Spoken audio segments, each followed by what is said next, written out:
Listen carefully. Please don't allow the pain and suffering and horror of life to take away your ability to recognize the joy that is out there.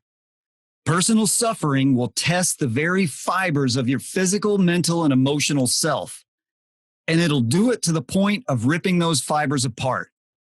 You cannot allow that to happen. Welcome to Here's the Thing. My mission is to illuminate the course of becoming a self-engendering machine of perpetual effectiveness and resolve. I am Scott Schroeder, and this is my calling. Before I get deeper into this, dear listener and viewer, I'll point out that the title of this episode is No Surrender. This is not a space where anyone will be permitted to wallow in self-pity. This is where we can gather and rally. This is where we will confront the challenges ahead and remind one another that this team will never allow a member to feel isolated and alone. We've been discussing personal pain and suffering quite a bit lately because of my own current experience, but this broadcast will never be about a topic. Topics are mere delivery vehicles for discussion. This is about constructing a framework of inner strength that is impervious to attacks by the serpents and wolves of weakness, corruption, and negative inertia. Back to the matter at hand.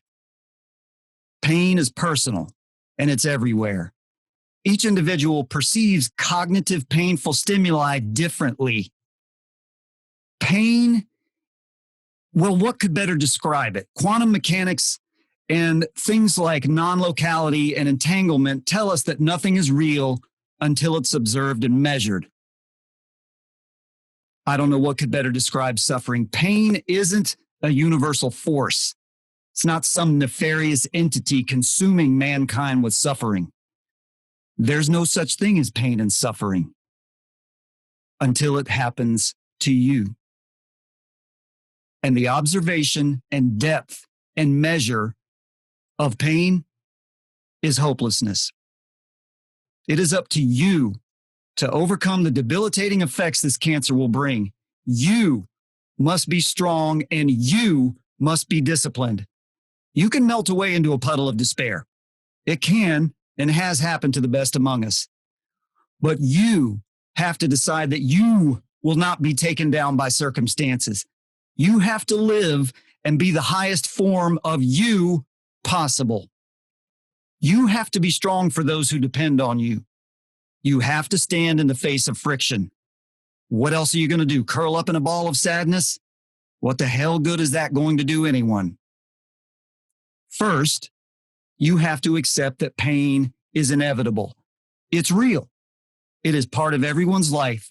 If you can't get past this universal truth, then you will hide in a box made of distraction, drugs, alcohol, pornography, ambivalence, shame, entitlement, whatever. And the stupid thing is, the really stupid thing is that those things and whatever else you can conceive in that realm are all sources of pain. And mostly, they're codependent. Because who the hell wants to be miserable alone? So, how can you stand in the face of pain? I've said it before.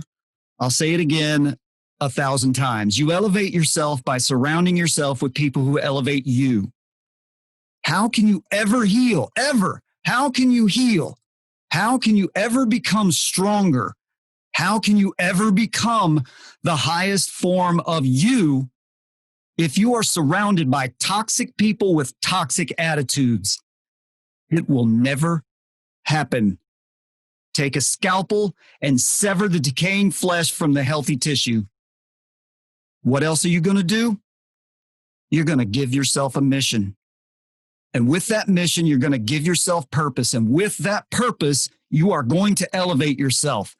And by elevating yourself, you will elevate those around you. This is how you claim your freedom from suffering. Give yourself a mission and make it positive and constructive. Be disciplined in the execution of your mission. Do it. Do it no matter what. Do it until it becomes automatic, customary, and perpetual. Do it until it becomes part of the framework of your established doctrine. Do it and find your freedom. Finally, I want you to remember, you have to stop and remember the beauty and joy that are everywhere. Don't let the pain in your life kill your ability and desire to recognize and harvest little bits of joy whenever and wherever you encounter them. If you do these things, then you'll actively be creating the highest form of you. You will find yourself becoming a self-engendering machine of perpetual effectiveness and resolve. And the hurt and misery, they can't have you. And with that, I welcome in my associate, my co-conspirator, Melina Zettelmoyer. How are you? I am well, and I hope you and everyone listening are doing well as well. Indeed. That's a lot of well as well. Well, well. So, well. Do you know what a well is? Public speaking. Who was the public speaking, the speech teacher at Sprayberry? Do you remember? Oh gosh, I was only there 1 year. I should remember her name, but anyway, she used to.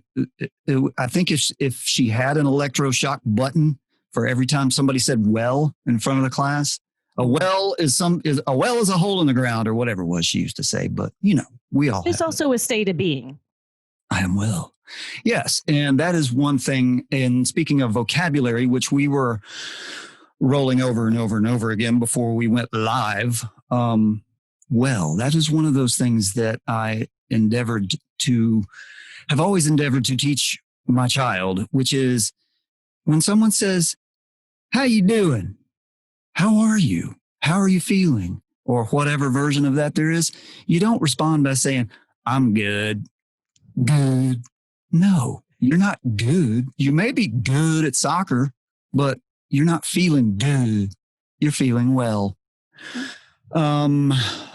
So to kind of back up for a second and sort of not explain, but sort of give a little bit of context about where those words came from. Things have been rather difficult around here recently, and it's been trying to grind me into the ground. But the thing is, these words, I have to say these words to myself too. I have no superpower to overcome and ignore pain and suffering and sadness and all those things. But I was in the middle of all this. At some point last week, I was walking. I went to check the mail, and I took my dog, Lucy the Border Collie, with me just to get her a little bit of extra exercise. We always take her to the mailbox or wherever it is we're going out aside from her regular walks. And it was particularly beautiful down in the weather outside. My neck of the woods, summer tends to last from late April until it wants to quit sometime around the end of November. So when we get a day that's below 1,000 degrees, you tend to take notice. And when the humidity's down to a human level, and it was beautiful outside, and my dog was with me, and I was just walking down the sidewalk with the mail in my hand, and the air smelled better. And I was hurting at the time for the things that are going on around me here, but I had to jar myself loose from that and remind myself, man, you got to understand that there's joy all around you. And that was sort of the kernel of the idea that came into this. And you actually started talking about it last week, which I wanted to go, hold on a second. I'm going to get to that because you were ahead of me. We're improv here. Sorry. Your perspicacity is overtaking you. And for those of you if you need to get out your thesaurus, perspicacity just means a higher state of awareness and perception. So anyway, that's where that came from. And it was a good moment because you felt the gravity just pulling you, the gravity of the inertia that kind of inner hurt brings.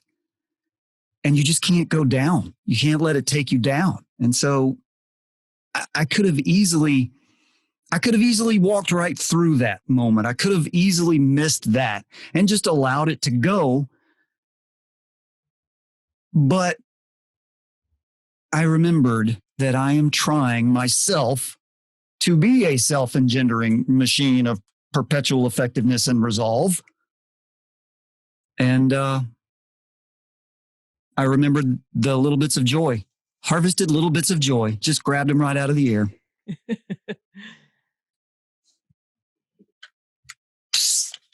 That was it. I'm done talking now. Why don't you talk? Oh, I'll just take over if that's all right. I'll just take the rest of the show. No, you're absolutely dead on. And it's as hard or as easy as you make it.